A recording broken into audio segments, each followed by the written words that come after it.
ಆತ್ಮೀಯ H16 news ವೀಕ್ಷಕರೇ, ನಾನು ನಿಮ್ಮವ MI ಅಥವಾ ಮಲ್ಲಪ್ಪ ಜೋತವರ. ಆತ್ಮೀಯರೇ, ಕೊನೆಗೂ ನಮ್ಮ ಧರ್ಮಸ್ಥಳದ ಧರ್ಮಾಧಿಕಾರಿ ಡಿ ವೀರೇಂದ್ರ ಹೆಗ್ಗಡೆ ಅವರು ಮೌನವನ್ನು ಮುರಿದಿದ್ದಾರೆ, ಮಾತನ್ನು ಹೊರಗೆ ಹಾಕಿದ್ದಾರೆ.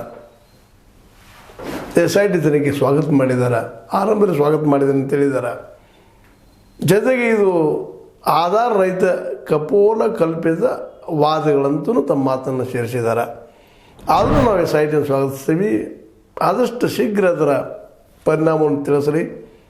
ಏನಾಗಿದೆ ನಮ್ಗೆ ಗೊತ್ತಾಗಲಿ, ಜನಕ್ಕೆ ಸತ್ಯ ಮುಚ್ಚಿ ಹೋಗಬಾರ್ದು, ತಪ್ಪಿತಸ್ಥರಿಗೆ ಶಿಕ್ಷೆ ಆಗಬೇಕು ಅನ್ನೋ ಮಾತನ್ನು ಹೇಳಿದ್ದಾರೆ.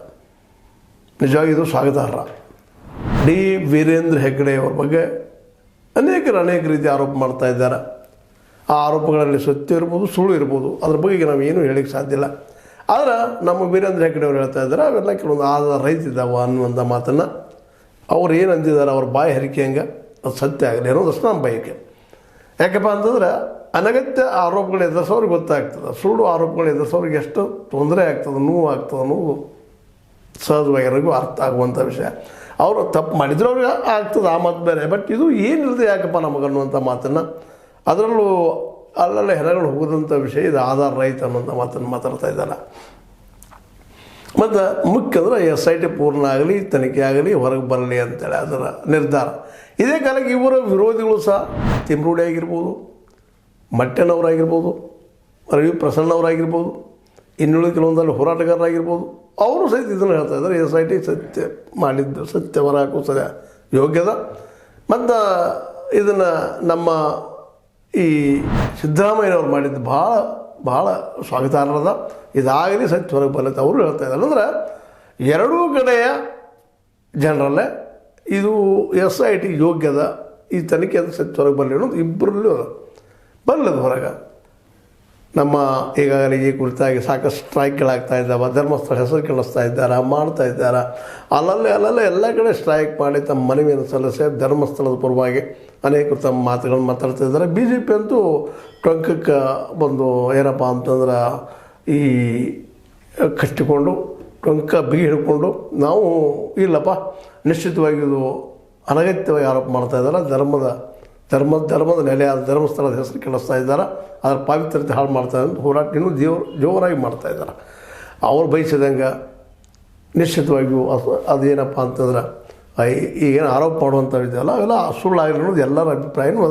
ಮತ್ತು ಅವರು ಹೇಳ್ತಾ ಇದ್ದಾರೆ, ನಾವು ಇವರಿಗೆ ಅಂದಿಲ್ಲ, ಇದು ಸಂಶಯಗಳು ಅಷ್ಟ, ಅದಕ್ಕೆ ಇದು ಪೂರ್ತಿ ತನಿಖೆ ಆಗಬೇಕು ಅಂತಿಲ್ಲ. ಅಂದರೆ ಎರಡೂ ಕಡೆ ತನಿಖೆಗೆ ಬದ್ಧಾಗಿದ್ದಾರೆ, ಮಾನಸಿಕ ಸಿದ್ಧಾಗಿದ್ದಾರೆ. ಆದರೆ ಒಂದಿಷ್ಟು BJPಗರು ಒಂದಿಷ್ಟು ಏನಪ್ಪ ತಮ್ಮ ಇದರ ರಾಜಕೀಯ ಮಾಡಿಕೊಳ್ಳೋದ್ರ ಪ್ರಯತ್ನ ಮಾಡಿದ್ರು ಅಂತ ಕಾಂಗ್ರೆಸ್ಸಿಗರು ಆರೋಪ ಮಾಡ್ತಾ ಇದ್ದಾರೆ. ಇಲ್ಲ, ಕಾಂಗ್ರೆಸ್ಸಿಗರು SIT ನೇಮಿಸಿ ರಾಜಕೀಯ ಮಾಡಿದಂತ ಇವರು ಹೇಳ್ತಾ ಇದ್ದಾರೆ. ಯಾರು ರಾಜಕೀಯ ಮಾಡಿದ್ರು ಏನು ಅನ್ನೋದು ಮುಖ್ಯ ಅಲ್ಲ. ಅಲ್ಲಿ ಅನ್ಯಾಯಕ್ಕೊಳಗಾದಂತಹ ಬಲಿಯಾದಂತಹ ಹೆಣ್ಣು ಮಕ್ಕಳ ಒಂದು ಏನು ಸರಣಿ ಕೊಲೆ ಆಗಿದೆ ಅಂತ ಹೇಳ್ತಾ ಇದ್ವಿ, ಅವರ ಒಂದು ಏನು ಆಗಿದೆ ಅದ್ರ ಹಿಂದಿದ್ದಂಥವ್ರು ಯಾರು ಅನ್ನೋ ಸಹಿತ ಇವತ್ತು ಭಾಳ ಮುಖ್ಯ ಆಗಿದೆ. ಅದು ಭಾಳ ಮಹತ್ವದ. ಯಾಕಂದ್ರೆ ಅದು ಆರೋಪ ಸುಳ್ಳಾದ್ರೆ ಸಹಜವಾಗಿ ಅದ್ರ ಪಾವಿತ್ರ್ಯತೆ ಹೆಚ್ಚಾಕದು ಧರ್ಮಸ್ಥಳದ್ದು. ಮತ್ತು ಅದೇ ಕಾಲಕ್ಕೆ ಇನ್ನಷ್ಟು ಅದರ ವ್ಯಕ್ತಿತ್ವ ದೊಡ್ಡದಾಗ್ತದೆ. ಅಂದರೆ ಇದ್ದಿದ್ರೆ ಯಾರಿದ್ರೆ ಅವರು ಶಿಕ್ಷಿತರಾಗ್ತಾರೆ. ಬಿಡ ಮಂಜುನಾಥ್ಗೆ ಅಂತ ಯಾವುದೇ ರೀತಿ ಹಾನಿ ಆಗಲಿಕ್ಕೆ ಸಾಧ್ಯವೂ ಇಲ್ಲ, ಆಗೋದು ಇಲ್ಲ. ಮತ್ತು ಬೇರೆ ಅದ್ರ ಪವಿತ್ರತೆ ಅಂತ ಅದು ಹೋಗೋದು ಇಲ್ಲ, ಪವಿತ್ರ ಆಗಿರ್ತದೆ. ಯಾಕಂದ್ರೆ ಅದು ಧರ್ಮದ ಕ್ಷೇತ್ರ, ಧರ್ಮಸ್ಥಳ, ಇದರಲ್ಲಿ ಎರಡು ಮಾತಿಲ್ಲ. ಈ ದಿಶೆಯಲ್ಲೇ ಈಗೇನು ಎರಡೂ ಕಡೆ ಜನ ಒಪ್ಕೊಂಡಿದ್ದರಿಂದಾಗೆ ಇದೊಂದು ಸೌಹಾರ್ದವಾಗಿ ಮುಗಿಬೋದೇನೋ ಅಂತೇಳಿ. ಅದರಲ್ಲೂ ಈ ಸರಣಿ ಏನು ಹತ್ಯೆ ಆಗಿದ್ದು, ನಾವು 100 ಹೋಗಿದ್ದೀನಿ, 200 ಹೋಗಿದ್ದೀನಿ, ಮಾಡಿದ್ದೀನಿ ಅಂತ ಹೇಳ್ತಾ ಇದ್ದ. ಅವ್ನು ಉಲ್ಟಾ ಹೊಡೆದ್ಮೇಲೆ ಯಾರಿಗಾದರೂ ಸಹಿತ ಈ ವಿಷಯದ ಬಗ್ಗೆ ಸಂಶಯ ಬರೋದು ಸಹಜದ. ಅದು ಅದರಲ್ಲೂ ಮುಖ್ಯವಾಗಿ ಇದು ಏನೋ ಇರಬಹುದೇನೋ ಅಂತ ಒಂದು ಷಡ್ಯಂತ್ರ ಅಂತ ಎರಡೂ ಕಡೆದವ್ರು ಹೇಳ್ತಾರೆ. ಅವರು ಷಡ್ಯಂತ್ರ ಇರ್ತಾರೆ, ಇವರು ಷಡ್ಯಂತ್ರ ಇರ್ತಾರೆ. ಯಾರು ಷಡ್ಯಂತ್ರ ಯಾವುದು ಕರೆ ಅನ್ನೋದು ಇವತ್ತು ದೊಡ್ಡ ಚರ್ಚೆ ವಿಷಯ. ಅದೇನೋ ಆಗಲಿ, ಧರ್ಮಸ್ಥಳ ಕ್ಷೇತ್ರ ಮತ್ತು ಟ್ರಸ್ಟ್ ಅನ್ನು ಗುರಿಯಾಗಿಸಿಕೊಂಡು ವಿವಿಧ ಆರೋಪ ಮಾಡುವ ವ್ಯವಸ್ಥಿತ ಪಿತೂರಿ ಕಳೆದ 14 ವರ್ಷಗಳಿಂದ ನಡೆಯುತ್ತಿದೆ ಅಂತ ವೀರೇಂದ್ರ ಹೆಗ್ಗಡೆ ಅವರು ಹೇಳ್ತಾ ಇದ್ದಾರೆ. ಕಳೆದ 14 ವರ್ಷಗಳಿಂದ ವ್ಯವಸ್ಥಿತ ಪಿತೂರಿ ಮಾಡ್ತಾಯಿದ್ರು ಅಂಥವ್ರಲ್ಲ. ನಾವು ಒಳ್ಳೆ ಕೆಲಸ ಮಾಡ್ತಾಯಿದ್ದೀವಿ, ಜನರಿಗೆ ಅನುಕೂಲ ಮಾಡ್ತಾಯಿದ್ದೀವಿ ಅನ್ನುವಂಥ ಅವರು ತಮ್ಮನ್ನು ತಾವು ಸಮರ್ಥನೆ ಮಾಡಿಕೊಳ್ಳುವಂಥ ಮಾತಾಡಿದ್ದಾರೆ. ಅದು ಇವತ್ತು ಅವ್ರು ಮಾತಾಡಿದಕ್ಕೆ ಒಂದು ರೀತಿ ಬೆಲೆನೂ ಅದ. ಯಾಕಂತಂದ್ರೆ ಇಲ್ಲಿವರೆಗೆ ಆದಂತಹ ಒಂದು ಏನು ತನಿಖೆಗಳಾಗ್ಯದೋ ಅದರಲ್ಲೇ ಏನು ನಮ್ಮ ಮುಸುಕುದಾರಿ ಆಗಿರ್ಬೋದು, ಅವ್ರ ಹಿಂದಿನಿಂದ ಒಂದು ಗುಂಪಾಗಿರ್ಬೋದು, ಏನು ಪ್ರಯತ್ನ ಮಾಡಿದರು ಅದು ಪೂರ್ಣ ಪ್ರಮಾಣದಲ್ಲಿ ಇಲ್ಲಿ ಸಾಧ್ಯ ಆಗಿಲ್ಲ ಅನ್ನುವಂಥದ್ದು ಸ್ಪಷ್ಟ ಆಗ್ತಾ ಹೋಗ್ತಾ ಇದೆ. ಮತ್ತು ಜೊತೆಗೆ ಮುಸುಕುದಾರಿ ಇದ್ದಂಥ ನಮ್ಮನ್ನು ಕೆಲವೊಂದು ಗುಂಪನ್ನು ನೇಮಿಸಿದ್ರು ಅಂದಮೇಲೆ ಸಹಜವಾಗಿ ಹೆಗ್ಗಡೆ ಅವ್ರ ಬಗ್ಗೆ ಒಂದು ಸಾಫ್ಟ್ ಕಾರ್ನರ್ ಯಾರಿಗಾದ್ರೂ ಬರುವಂಥ ಸಾಧ್ಯತೆಗಳು ಹೆಚ್ಚಾಗಿದ್ದಾವೆ ಇವತ್ತು. ಅದಕ್ಕಾಗಿ ಇವತ್ತು ಯಾರಾದರೂ ಇದು ಹೌದಪ್ಪ ಸತ್ಯ ಹೊರಗೆ ಬರಲಿ, ಇದು ಹೀಗೆ ಇದೇ ರೀತಿ ಮುಂದುವರೆದ್ರೆ ಸ್ವತಃ ವೀರೇಂದ್ರ ಹೆಗ್ಗಡೆ ಅವರು ಹೇಳುವಾಗ ಇದು ಇದೇ ರೀತಿಯಾಗಿ ಅಲ್ಲೇ ಬಿಟ್ಟಿವಪ್ಪ ಅಂತಂದ್ರೆ ನಮ್ಗೆ ಆರೋಪ ಯಾವಾಗಲೂ ಇದ್ದೇ ಇರ್ತದೆ. ನಮ್ಮ ಮೇಲೆ ಆರೋಪ ಮಾಡೋ ಜನ ನಿರಂತರ ಆರೋಪ ಮಾಡ್ತಾ ಇರ್ತಾರೆ, ನಾವು ಏನಪ್ಪ ಕೊನೆ ಆಗುವವರೆಗೆ ಅನ್ನುವಂಥ ಒಂದು ಸೂಕ್ಷ್ಮವಾದ ಮಾತನ್ನು ಮಾತಾಡಿದ್ದೆ ಗಮನಿಸಿದಾಗ ಹೌದು ಅವ್ರು ಹೇಳೋದ್ರಲ್ಲಿ ಅರ್ಥ ಅದೊಮ್ಮೆ ಏನು ಅನ್ನೋದು ಏನು ಕೊಯ್ಲಿ ಹಾಗೆ ಬಿಡಲಿ, ಪೂರ್ಣ ಪ್ರಮಾಣದ ಏನಕ್ಕೆ ಆಗಲಿ SITಯಿಂದ ಅದು ಸುಳ್ಳರೇ ಆಗಲಿ ನಿಜಾರೇ ಆಗಲಿ, ಸತ್ಯ ಆದರೆ ಯಾರಪ್ಪ ಅನ್ನೋದು ಗೊತ್ತಾಗ್ತದೆ.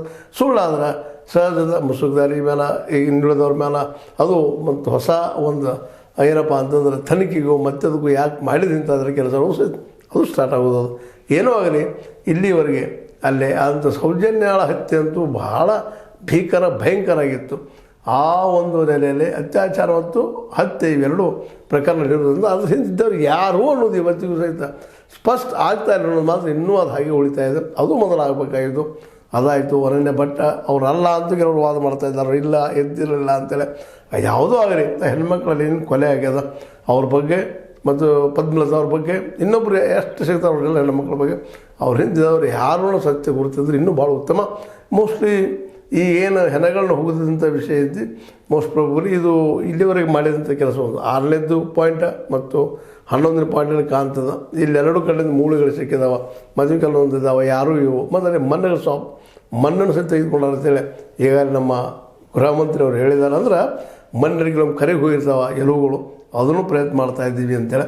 ಅಂತಿದ್ರಾರ್ಥ ಇಷ್ಟ ಕಾಂಗ್ರೆಸ್ಸಿಗರು ನೇಮಿಸಿದಂಥ ಈ ಕಾಂಗ್ರೆಸ್ ಸರ್ಕಾರದ ಸಿದ್ದರಾಮಯ್ಯ ಸರ್ಕಾರದ ಈ SIT ತನಿಖೆ ಇದು ಯೋಗ್ಯದ ಅನ್ನೋದನ್ನು ಎಲ್ಲರೂ ಒಪ್ಕೊಂಡಂಗಾಗಿದೆ. ಅದಕ್ಕಾಗಿ BJPಗೆ ಅನಗತ್ಯ ಈ ವಿಷಯವನ್ನು ದೊಡ್ಡದು ಮಾಡ್ತಾ ಸ್ಟ್ರೈಕ್ ಮಾಡ್ತಾ ಹೋಗುವಂಥದ್ದು ಎಷ್ಟು ಮಟ್ಟಿಗೆ ಸರಿ ಅನ್ನುವಂಥದ್ದು. ಯಾಕಂದ್ರೆ ಸ್ವತಃ ಹೆಗ್ಗಡೆ ಅವರು ಇವತ್ತು ಹೇಳ್ತಾ ಇದ್ದಾರೆ ತನಿಖೆ ಆಗಬೇಕು, ಅದೇನು ಹೊರಗೆ ಬರಲಿ, ಸತ್ಯ ಹೊರಗೆ ಬರಲಿ, ನಾವು ಕ್ಲಿಯರ್ ಆಗಲಿ ಅದರಿಂದ ಅನ್ನುವಂಥ ಮಾತನ್ನು ಹೇಳ್ತಾ ಇದ್ದಾರೆ. ಅದಕ್ಕಾಗಿ ಇದನ್ನು ತನಿಖೆಗೆ ಬಿಟ್ಟೆ ನಮ್ಮ ಪರಮೇಶ್ವರ್ ಗೃಹ ಮಂತ್ರಿ ಹೇಳಿದಂಗೆ ತನಿಖೆ ಏನು ಬರ್ತದೆ, FSL ರಿಪೋರ್ಟ್ ಏನು ಬರ್ತಾವೆ ಇವೆಲ್ಲ ನೋಡಿಕೊಂಡು ನಂತರ ಏನಾಗ್ತದೆ ನೋಡೋಣ ಅಂತ ಮಾತು ಅವರು ಹೇಳಿದ್ದಾರೆ. ಒಟ್ಟಾರೆಯಾಗಿ ಇದೊಂದು ಸೌಹಾರ್ದಯುತವಾಗಿ ಈ ನಡೆದ ಈ ಭೂಮಿ ಅಗಿಯುವ ಕೆಲಸದ ಅಥವಾ ಹೆಣಗಳು ಹೋಗಿದ್ದಾರೆ ಅನ್ನುವಂಥ ಮಾತು ಸುಳ್ಳರೇ ಆಗಲಿ ನಿಜಾರೇ ಆಗಲಿ ಏನು ಅನ್ನೋದಾಗಲಿ ಒಟ್ಟಿನಲ್ಲೇ ಅದರ ರಿಸಲ್ಟ್ ಮತ್ತು ಬರಲಿ ಅನ್ನುವಂಥದ್ದು ಅದನ್ನು ಇವತ್ತು ನಮ್ಮ ವೀರೇಂದ್ರ ಹೆಗ್ಗಡೆಯವರು ಆಹ್ವಾನಿಸ್ತಾ ಇದ್ದಾರೆ.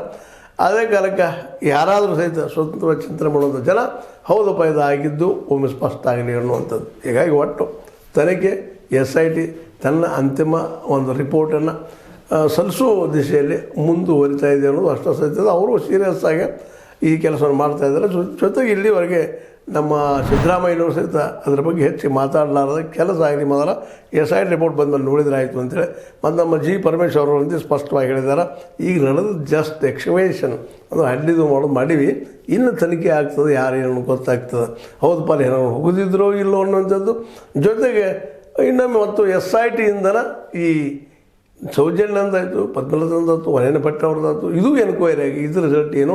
ಅದೇ ಕಾಲಕ್ಕೆ ಈ ಪೊಲೀಸ್ ಸ್ಟೇಷನ್ದಲ್ಲೇ ನೂರಾರು ಅನ್ಐಡೆಂಟಿಫೈಡ್ ಡೆತ್ ಆದಂಥ ಬಾಡಿಗಳ ಒಂದು ಕ್ರಿಮೇಷನ್ ಆದಿದ್ದು ಅಥವಾ ಒಂದೇನೋ ಹೋಗೋದಿದ್ದು ಅದು ಅವಾಗ ಸಂಬಂಧಿಸಿದ ದಾಖಲೆಗಳನ್ನು ಸುಟ್ಟು ಹಾಕಿದ್ದು ಇನ್ನೂ ಅನೇಕಿದ್ದಾವೆ. ಅವ್ರದ್ದು ತನಿಖೆಯಾಗಿ ಸತ್ಯ ಹೊರಗೆ ಬರಲಿ. ಸತ್ಯ ಹೊರಗೆ ಬಂದಾಗ ಸಹಜವಾಗಿ ಪಾಪ ವೀರೇಂದ್ರ ಹೆಗ್ಗಡೆ ಅವರಾದ್ರೂ ಸಹಿತ ಒಂದು ರೀತಿ ಜಳ ಸ್ವಚ್ಛ ವ್ಯಕ್ತಿತ್ವ ಕಾಣೋ ಸಾಧ್ಯತೆ ಇದಾವೆ. ಇಲ್ಲಾಂದರೆ ಇದನ್ನು ಇಲ್ಲೇ ಬಿಟ್ಟರೆ ಮತ್ತು ಆರೋಪಗಳು ಅವ್ರ ಮೇಲೆ ಆಗುವಂಥ ಸಾಧ್ಯತೆಗಳು ನಡೆಯುವಂಥ ಸಾಧ್ಯತೆಗಳು ಭಾಳಷ್ಟು ಇದ್ದಾವೆ. ಅದಕ್ಕಾಗಿ ಅವ್ರು ಕೊನೆಗೆ ಬಂದು ಹೇಳಿದ್ದು ಭಾಳ ಸತ್ಯದ ಹೊರಗೆ ಬರಲಿ ಅಂದಾಗ ನಾವು ಸ್ವಚ್ಛ ಆಗ್ತೀನಿ ಅನ್ನೋಂಥ ಮಾತು ಅವ್ರು ಹೇಳಿದ್ದು ಭಾಳ ಸಮರ್ಥನೀಯ ಮತ್ತು ಯೋಗ್ಯವಾದಂಥ ವಿಷಯ ಅಂತ ಹೇಳ್ತಾ ಒಟ್ಟಾರೆಯಾಗಿ ಆಧಾರ ರಹಿತ ಆಗಲಿ, ಇದು ಆಧಾರ ರಹಿತ ಆರೋಪ ಇವರು ಮಾಡಬಾರ್ದು. ಆದರೆ ಆಧಾರ ಇಲ್ದಂಗೆ ಆಗಲಿ ನಾವು ಬಯಸ್ತಾ ಇದ್ವಿ. ಆದರೆ ಆಧಾರ ಇದ್ದರೆ ಯಾರವರು ಅನ್ನೋ ಪ್ರಶ್ನೆಗೆ ಉತ್ತರ ಹುಡುಕುವಂಥ ಸಮಯ ಈಗ ಬಂದದ ಅಂತ ಹೇಳ್ತಾ ಇದು ನಿಮಗೆ ಲೈಕ್ ಆಗಿರ್ಬೋದು. ಲೈಕ್ ಮಾಡಿ, ಶೇರ್ ಮಾಡಿ, ಕಮೆಂಟ್ ಮಾಡಿ, ಜೊತೆ ಸಬ್ಸ್ಕ್ರೈಬ್ ತಿಳಿಸ್ಬಿಡ್ರಿ. 60 ನ್ಯೂಸ್ ಅರ್ಥ ಸತ್ಯದ ಕೈಗೊಂಡು ವಂದನೆಗಳು.